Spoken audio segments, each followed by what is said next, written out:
이 이스라엘 이 왕국이죠. 우리가 이제 구약의 이스라엘이라고 부르는 이 왕국은요, 솔로몬 이후에 분열 왕국 시대가 시작이 됩니다.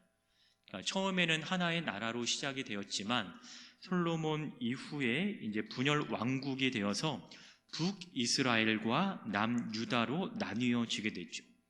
오늘 본문은 남유다에 해당하는 일이었습니다. 남유다의 왕이었던 우시아에 대한 이야기를 잠시 우리가 나눠보고자 합니다. 여러분, 이 우시아는요, 그의 아버지였던 이 아마샤의 뒤를 이어서 왕이 된 인물이었어요. 성경 1절에 보니까요, 오늘 그의 왕이 될 때의 나이가 16세라고 얘기를 하죠. 상당히 어린 나이에 그는 왕이 되었습니다. 25장에 보면 그의 아버지 아마샤가 왕위에 올랐을 때의 나이는 25세 정도였었거든요. 그러니까 아버지보다도 더 어린 나이에 이 우시아는 왕이 됐습니다. 근데 더 어린 나이에 왕이 되었던 분이 있어요. 바로 그의 할아버지였던 요아스는요, 7살의 왕이 되었습니다. 이제 이 우시아는 이제 그의 아버지를 대신해서 왕이 됩니다. 그런데 이 아버지 대신해서 왕이 되었을 때 아버지는 여전히 살아 있었어요. 그러니까 아버지가 죽고 난 이후에 그가 왕이 된 것이 아니라 아버지가 살아 있을 동안에 그는 왕위에 올랐던 거죠. 그리고 난 다음에 아버지가 죽고 난 이후에 2절에 보니까 우시아가 엘롯을 건축하여 유다에 돌렸다라고 기록을 합니다. 여러분, 엘롯은 지명 이름이에요. 열왕기상 9장 26절을 근거로 해서 보면 이 지역은 오래되고 중요한 항구였습니다. 그렇기 때문에 이 상업이나 무역에 아주 유리한 지역이라는 것을 우리는 알게 됩니다. 그러니까 주변에 많은 나라들이 탐을 냈던 지역이 바로 이 엘롯이었어요. 엘롯은 원래 이 유대 땅이었던, 유대에 속한 에돔 땅이었습니다. 그러나 역대하 21장에 보면 여호람 때의 에돔의 반란으로 이 엘롯을 잃어버렸다가 우시아의 아버지였던 아마샤에 의해서 다시 되찾은 땅이 바로 본문 2절에 등장하는 이 엘롯이라는 지역이었어요. 그러나 처음에는 방치가 되었다가 오늘 본문에 나오는 것처럼 우시아가 왕이 되었을 때 다시 건축해서 유다 성읍의 일부가 된 것이죠. 그래서 오늘 본문 2절에서 유다에 돌렸다라고 얘기를 하는 것은 그 이전까지 방치되다가 이제는 쓸모 있는 땅으로 다시 회복이 되었다라고 하는 그 의미가 되는 것입니다. 이처럼 우시아 왕은요, 자신이 해야 할 일들을 분명히 알고 실행했던 왕이었습니다. 이러한 그의 통치 기간을 성경을 통해서 보니까 3절 보면 52년 동안이나 지속이 되었다라고 얘기를 하죠. 앞서 말씀드렸잖아요. 우시아는 아버지가 죽고 난 이후에 왕이 된 것이 아니다. 그러니까 아버지가 살아 있으면서 그가 왕이 되었다라는 것은 그 아버지와 이 우시아가 유다를 다스리는 시기가 겹쳐지게 되는 것을 보게 됩니다. 그러니까 아버지였던 아마샤, 아들 우시아, 그리고 또 우시아의 아들 이 요담이 있는데 이 세 왕의 특징은 뭐냐면요, 아버지가 죽고 난 이후에 왕위를 이어받은 사람들이 아니었어요. 그러니까 아버지와 이 아들이 함께 이 나라를 다스렸던, 이 공동으로 다스렸던 시기가 있었다라는 거죠. 그래서 이 우시아는요 52년 동안 이 유다를 다스렸다라고 얘기를 하지만 아버지와 아들과 함께 다스렸던 시기를 빼면 학자들에 따르면 16년 정도 단독으로 이 유다를 다스린 이 기간이 되는 거예요. 그러나 전체적으로 다스렸던 기간은 오늘 본문에 나오는 것처럼 52년 동안인 거죠. 근데 그에 대한 이 평가는 오늘 성경의 4절에 보니까 여호와 보시기에 정직하게 행하였다라고 이 이스라엘의 역사는 우시아 왕을 평가를 하고 있어요. 여호와 보시기에 정직하게 행하였다라고 하는 것은 지금 우시아 자신은 자신이 누구 앞에 있는가를 정확히 알고 있다라는 거죠. 항상 여호와를 생각하고 지내며 살았다라는 것을 우리에게 보여줍니다. 다른 말로 표현하면 하나님을 인식하는 거예요. 하나님을 의식하며 살아가는 거죠. 그가 하나님과의 관계 안에 지금 놓여져 있다라는 것을 우리에게 보여줍니다. 그래서 하나님과 이 우시아의 관계를 가장 잘 표현해주는 표현이 오늘 우리가 읽었던 본문 16절로 가보시면 이렇게 얘기를 합니다. 그의 하나님 여호와라고 얘기를 하고 있어요. 하나님을 어떻게 표현하냐면 그의 하나님 여호와다라는 거죠. 그러니까 적어도 우시아가 이 초반에 이 나라를 다스리는 이 상황에 있어서는 그와 하나님과의 관계가 아주 바르게 지금 맺어져 가고 있었다라는 것입니다. 하나님 앞에서 자신의 의지대로 살아가지 않았다라는 거예요. 하나님 앞에서 자신의 생각대로 이 나라를 이끌어가지 않았다라고 하는 거지요. 하나님 앞에 서 있는 자신을 늘 생각을 하고 있는 거예요. 그래서 그 표현을 성경에서는 하나님 앞에서, 여호와 앞에서 정직하게 행하였다라고 성경은 기록을 하고 있는 거지. 두 번째 그에 대한 평가는 5절을 보시면 이렇게 얘기를 합니다. 하나님을 찾았다라는 거예요. 하나님 앞에서 정직하게 행하였을 뿐만 아니라 우시아 왕은 하나님을 찾은 사람이었습니다. 하나님을 찾았다라고 하는 것은요, 이전 성경을 보시면 하나님을 구하였다라는 거예요. 성경에 나타나는 구하다 또는 찾다라는 이 대부분의 표현들은 하나님께 묻는다라는 거예요. 그러니까 묻는다라는 것은 기도한다라는 것이죠. 그러니까 늘 하나님 앞에 자신 앞에 나아가는 그 삶을 지금 우시아 왕은 살아가고 있었다라는 거예요. 경건한 자의 모습을 가지고 있었던 사람인 거죠. 인생의 모든 필요와 그 모든 응답을 하나님께로부터 찾는 것을 나타냅니다. 그러니까 늘 하나님 앞에 서 있는 그 우시아 왕의 모습을 우리에게 지금 보여주고 있는 거예요. 여러분, 인생의 모든 필요와 응답을 하나님께로부터 찾는다라고 하는 것은 피조물인 자기 자신이 창조주이신 하나님 앞에 서 있다라는 것을 보여주고 있는 것이죠. 나의 삶을 가장 정확히 알고 계시는 하나님, 나를 창조하신 하나님, 나를 만드신 그 하나님께서 나를 이끌어 가신다라는 거예요. 나의 모든 것을 채우신다라고 하는 것이죠. 하나님 앞에 살고 있는 그 인생을 가장 정확하게 표현하고 있는 것이라는 거예요. 내가 할 수 있는 것은 한계가 있음을 알고 있다라는 것이고요. 그 어느 곳으로부터 참된 해법을 구할 수 없다라는 것을 보여주는 겁니다.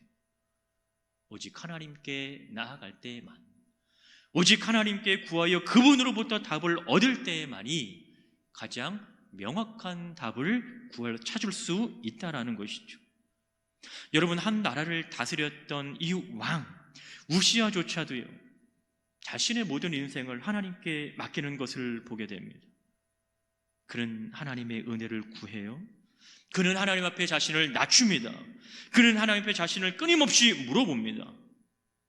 한 나라의 왕이었던 이 우시아가 왕으로 살아가는 그 자신이 누군가 앞에 낮춘다라는 것은 여러분 쉽지 않겠죠. 그러나 우시아 왕은요, 늘 하나님 앞에서 자신을 낮추는 삶을 살아갔습니다. 그러한 우시아에 대한 이 평가가 좋았다라는 거예요. 유다에 많은 왕들도 있었지만 또 북이스라엘과 비교해서 보면 우시아 왕은요, 적어도 지금 이 순간에 보면 좋은 평가를 가지고 있습니다. 그의 인생은 참으로 하나님께서 축복하시는 삶을 살아가고 있어요.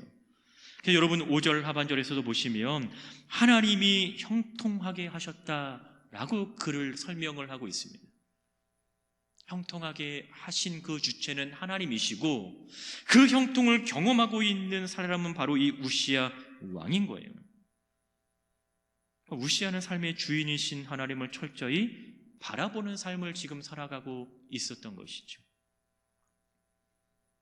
삶의 주인이신 그 하나님, 자신의 인생이신 그 주인이신 그 하나님을 우시아는 늘 생각하면서 그분께 구하고 그분께 묻고 그분 앞에 나아갔다라는 거예요. 여러분, 종은 자신의 의사가 중요하지 않습니다. 종의 역할은요, 주인의 명령을 잘 받들어 순종하는 거예요.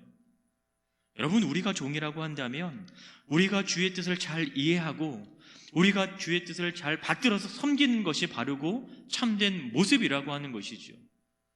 여러분, 종이 권위를 가지고 있다고 한들 여러분, 그 권위가 얼마나 대단한 권위를 가지고 있겠습니까? 여러분, 그 권위가 얼마나 크겠어요? 근데 우리가 가지고 있는 이 권위, 이 권세, 내가 살아가고 있는 이 삶이 마치 내가 주인인 것처럼 살아가서는 안 된다라고 하는 거죠. 우리가 가지고 있는 이 권세는 어떠한 권세밖에 없어요? 하나님의 자녀로 살아가는 권세밖에 없습니다. 주님의 종으로 살아가는 권세밖에 없다라는 거예요. 근데 우리가 할 수 있는 유일한 방법은요, 나에게 그 권위를, 그 권세를 허락하신 그 하나님 앞에 나아가는 거죠. 그 하나님께 우리가 무릎 꿇는 것이고요, 그 하나님께 우리의 모든 삶의 문제를 내어 맡기고 그분께 답을 얻게 되는 것이라는 겁니다. 여러분, 오늘 본문에서 보여지는 이 우시아의 통치의 전반부의 모습에서는 철저하게 하나님의 종으로서의 자세를 가지고 있는 우시아의 모습을 보게 됩니다. 또 그렇게 살아가고 있는 이 우시아 왕의 모습을 보게 되죠. 여러분, 우리가 읽지는 않았지만 여러분 6절 이하에도 보시면 하나님께서 그의 삶을 어떻게 형통하게 하시는지를 기술하고 있습니다. 블레셋 사람들과의 싸움에서도 이기게 하십니다. 7절 보시면 늘 하나님께서 그를 도우셨다라고 얘기를 합니다. 그 하나님의 도움이 어떻게 나타나요? 그로 하여금 번성케 하시는 결과를 맞이하게 됩니다. 그래서 8절 보시면 우시아가 매우 강성하게 돼요. 강하게 되고 번성하게 되는 거죠. 그래서 그 이름이 애굽의 변두리까지 흘러가게 된 거예요. 애굽은 이방 나라잖아요. 그런데 그 이방 나라의 변두리에 사는 그 사람들까지도 이 우시아가 누구인가를 알 수 있을 정도로 그의 명성을 듣고 있었다라는 거죠. 그렇게 된다라고 하면 그는 힘을 가지고 있었다라는 거예요. 성공 가도를 지금 달리고 있다라는 말인 거죠. 여러분, 그런데 그가 이러한 명성을 얻는 데에는 늘 하나님께서 함께 하신다라는 것을 우리는 성경을 통해서 보게 됩니다. 이러한 하나님의 함께 하시는 이 삶의 모습이 여러분 15절까지에 보면 계속해서 그는 그 축복을 누리고 있어요. 15절에도 보면 그의 이름이 멀리 퍼짐은 기이한 도우심을 얻어 강성하여짐이었더라 라고 성경은 기록을 하고 있습니다. 여러분, 이 기이한 도우심이라고 표현하는 것은 그의 이름이 애굽의 변두리까지 퍼져나갈 수 있었다라는 것은 인간의 생각으로는 도저히 이해할 수 없는 일이라는 것을 보여주는 거죠. 하나님께서 함께 하시는 그 일, 하나님의 관건적인 도우심, 하나님의 역사가 이것을 가능하게 하셨다라는 것을 우리에게 알려주는 표현입니다. 하나님께서 그에게 승리를 경험하게 하셨어요. 하나님께서 그를 강성하게 하셨습니다. 그리고 그를 도우신 주체는 바로 하나님이셨다라는 거예요. 하나님께서 함께 하셨던 이 우시아의 삶은요, 인생의 최고의 전성기를 누리는 그 모습을 우리에게 보여줍니다. 왕으로 살았지만 이러한 성공을 이루지 못한 왕들도 이스라엘 역사에 보면 있어요. 그런데 그들과 비교해서 이 우시아 왕은 비교할 수 없을 정도의 성공을 이루면서 살아가고 있었다라는 것이죠. 여기까지 보면 그의 인생은요, 마침표를 찍는다면 성공이라고 하는 단어로 마침표를 찍을 수 있을 것 같아요. 근데 여러분, 16절을 보시면 지금까지의 상황을 단번에 바꾸어 버리는 단어 하나가 등장을 합니다. 그가 강성하여짐에 그의 마음이 교만하여졌다라는 거예요. 지금까지의 상황은 정말 좋았는데요, 교만이라고 하는 것이 그의 인생에 들어오면서 그의 인생을 단번에 바꾸어 버리게 됩니다. 그의 마음이 교만해지면서 어떠한 일이 생깁니까? 악을 행하기 시작했다라는 거예요. 또 그의 하나님 여호와께 범죄하였다라는 거죠. 앞서서 그를 표현할 때, 그를 설명할 때 적용되었던 표현은요, 정직이었어요. 형통이었다라는 거죠. 하나님을 찾고 하나님을 구하였다라는 거죠. 지금 보면 이 우시야 왕을 설명하는 단어는 정직이 아니라, 하나님을 찾음이 아니라, 형통이 아니라 악을 행한다라는 거예요. 여호와께 범죄를 행하기 시작하였다라고 하는 것이죠. 그의 마음이 교만하여져서라고 하는 것은 그의 마음이 높아져서라는 말입니다. 여러분, 교만은 하나님의 주권을 인정하지 않는다라는 거죠. 여러분, 우시야는요 충분히 강해졌습니다. 그래서 그의 명성도 높아졌고요, 그는 권위와 권력도 남부럽지 않을 만큼 가지게 되었습니다. 하지만 이러한 모든 것이 하나님께로부터 왔다라고 하는 이 사실을 그는 점점 잊기 시작했다라는 거예요. 그는 점점 하나님을 찾지 않기 시작하였습니다. 여러분, 5절에서 어떻게 얘기했어요? 그는 하나님을 찾은 사람이라고 얘기했습니다. 근데 점점 그는요 하나님을 찾지 않기 시작합니다. 하나님께 구하지 않기 시작을 해요. 그 앞에서는 그가 내가 하나님 앞에 서 있음을 인식했다라는 거예요. 하나님 앞에 정직하게 행하였다라는 거죠. 근데 지금 이 순간에 보면 앞서서 그를 설명했던 모든 표현들과는 맞지 않는, 적용할 수 없는 그의 삶이 시작이 됩니다. 악을 행하기 시작합니다. 여호와 앞에서 범죄를 짓기 시작을 합니다. 여러분, 강성하여진다라고 하는 것은 인생의 성공을 이루었다라는 말이죠. 왕으로서의 성공을 이루어가기 시작했다라고 하는 것이죠. 그런데 그 성공을 이루기 시작하면서부터요, 그 성공이 우상이 되기 시작합니다. 그 왕으로서의 성공이 자신의 전부가 되기 시작을 합니다.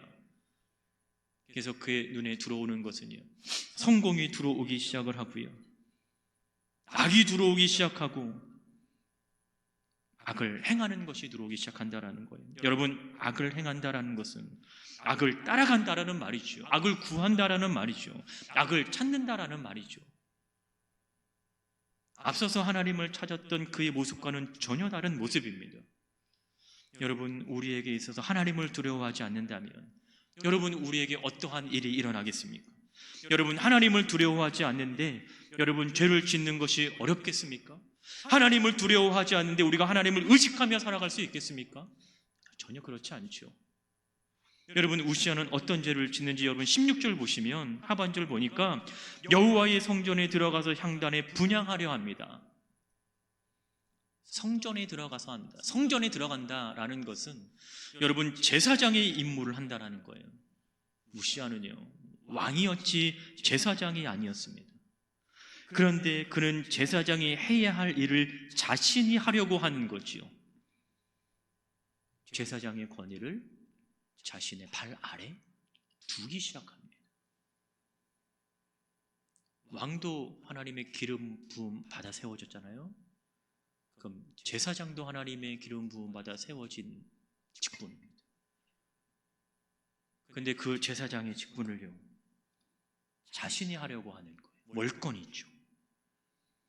아론의 자손들인 제사장들만이 행할 수 있는 그 거룩한 임무를 우시야 왕 자신이 하려고 합니다.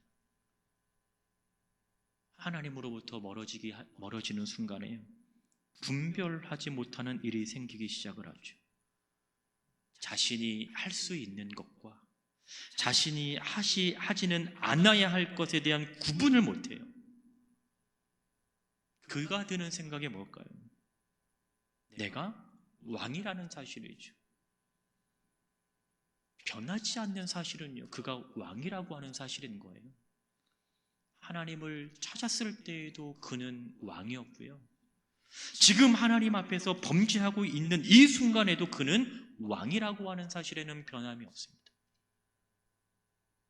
이제 힘도 생겼고요, 이제 세족도 넓어지고요, 이제 이름도 알려지기 시작을 했습니다. 나는 그러한 왕이라는 거예요. 그러한 생각이 그의 모든 행동을 지배하기 시작을 합니다. 그러는 순간에 그를 왕으로 세우신 하나님을 생각하지 못하는 거죠. 이러한 모습을 본 대제사장 아사랴가 제사장 80명과 함께 우시야 왕의 분향을 제지하지요. 17절 보니까 이럴 때 우시야의 반응은 어떻습니까? 정말 정상적이라면 그는 회개했어야 되는 거예요. 자신이 행한 일을 돌이켜 봐야 되고요, 자신이 행한 이 잘못에 대한 회개가 일어났어야 돼요. 그런데 여러분 19절 보면 오히려 그들에게 화를 내었다라고 얘기를 하죠. 자신의 잘못을 보는 것이 아니라 자신의 잘못을 지적하는 사람들을 보기 시작을 합니다. 여러분, 그의 눈에 사람이 보인다라고 하는 것은요, 육신의 것이 작용하기 시작한다라는 거죠. 육신으로 따지면, 삶으로 따지면 자기를 이길 수 있는 사람이 없잖아요. 그는 왕인데.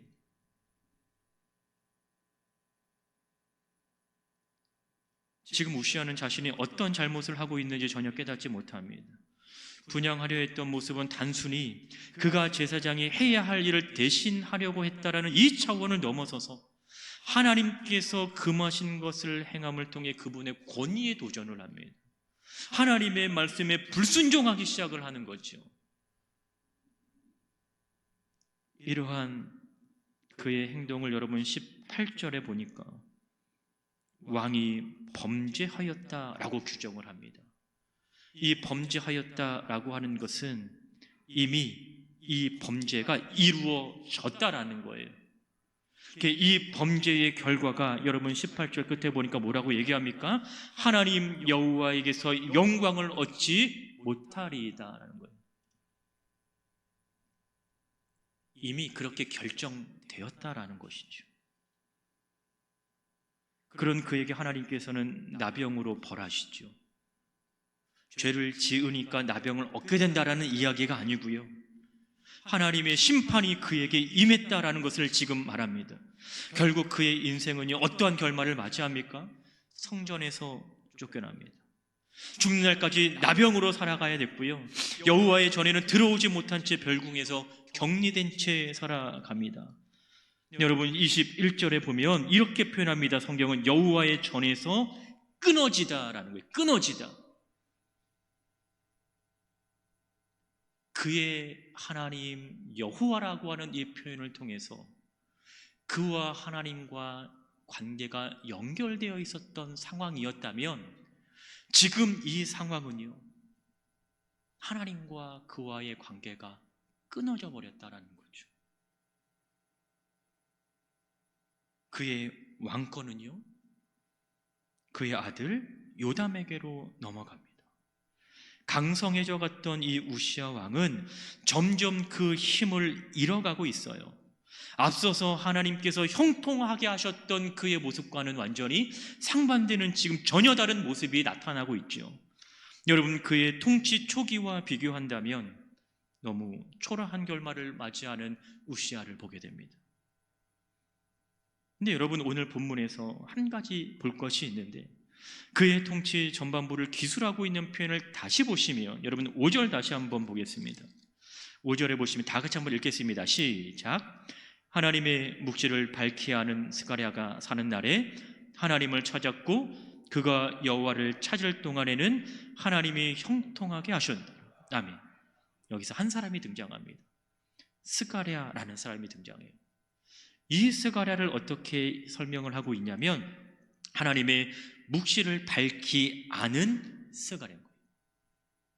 그러니까 그가 우시아와 함께 있는 날에 하나님을 찾았던 거였어요. 또 하나님께서 형통하게 하셨다라는 거죠. 하나님 보시기에 정직하게 행했던 이 행위의 주체는요, 4절 처음에 등장하는 우시아입니다. 또 5절에서도 하나님을 찾았던 그 주어는 우시아입니다. 하나님께서 형통하게 하셨던 그 대상은요, 우시아였어요. 이 삶의 과정 속에서요, 누가 있냐면 스가랴가 있었습니다. 구약 성경에는 스가랴로 불리는 많은 자들이 등장을 하지만 모두 동일한 인물은 아닙니다.